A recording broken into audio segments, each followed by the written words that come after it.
Robert Cree runs a teepee camp on the outskirts of the oil boom town of Fort McMurray. He shows visitors from all over the world how his forefathers lived in harmony with nature. The former chief of the Mikisaw Cree is trying to protect the environment and his culture, but this has become ever more difficult since the oil industry discovered his native land. One of the things I always tell the younger generation, I said, that fire is very beautiful, but you start fooling around with fire, go and touch that fire, it's going to burn you, it's going to hurt. You don't mess with nature. That's the same example. It'll give you the harmony and the peace that you need, but just don't bother it, let it be. But nature in the remote northern parts of Alberta is too valuable to leave be. One of the world's largest oil reserves is to be found here in an area the size of England. But to get at that oil, huge areas of forest must be cut down.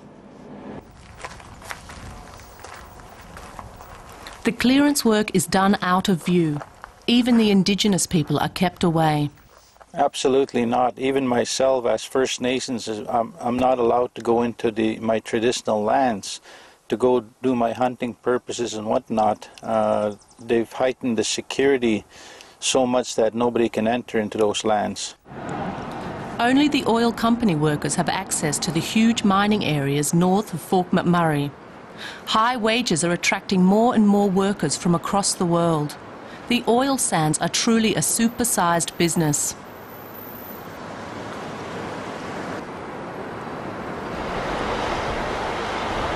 One company gives us a quick peek at what's going on, but entry to the main area is not allowed.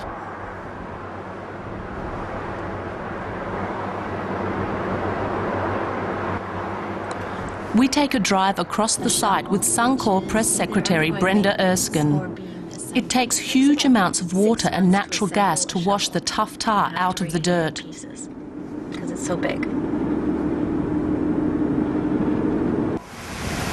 The oily water is collected in artificial lakes, called tailing lakes, which now cover some 50 square kilometres.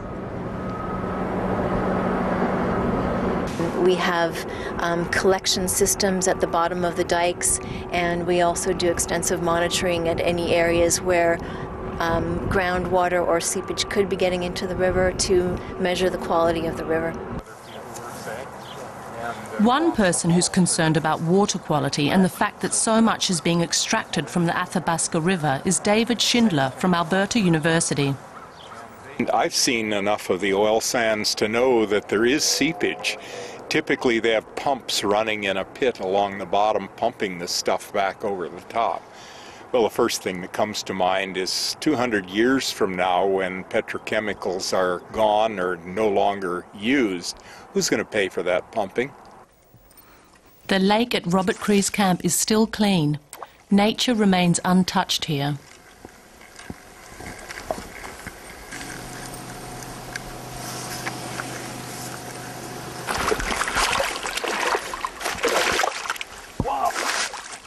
But the oil extraction sites are not far away. There's no fishing to be had there. Or do you want to take it home? No, you have it. The Indian reservation of Fort McKay is surrounded by oil companies. Many have become suspicious of the free bottled water they are receiving.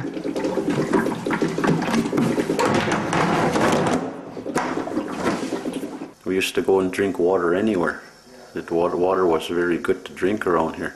You can't go anywhere now, you just can't go and drink water anywhere. You have to drink bottled water because it's just polluted. You can't drink that water, you'll get sick. Many Indigenous people feel sidelined. Even those whose job it is to consult with the industry say they're left in the dark. They're monitoring, they do themselves. A lot of the raw data is not shared in the public. And then they assess that data and say, yes, we're fulfilling what our predictions said. There are no impacts. And therefore, we just continue to do what we're doing. So, in my opinion, industry is basically running the entire show here. The government requires the oil companies to return the land to its former condition once the oil is extracted. Multi-stakeholder groups, the cumulative environmental But 40 years after the business started, just 1 square kilometre has been classified as reclaimed. None of the tailings lakes have been cleaned up, but the industry is still optimistic. We believe we can reclaim this environment to a state that is a usable state, and a lot of our monitoring efforts so far are showing us that that is the case. It's true we have not yet reclaimed tailings ponds, but Suncor is looking forward to being the first. The tailings lakes are getting larger and larger, and no progress is being made in the clean-up. Former forest is now barren land. Environmentalists demand no new projects receive authorization. I'm not believing for a minute that this tar sands area will ever be reclaimed. I think it's unreclaimable. There are a number of us who feel that this is the biggest unsustainable development on the planet right now.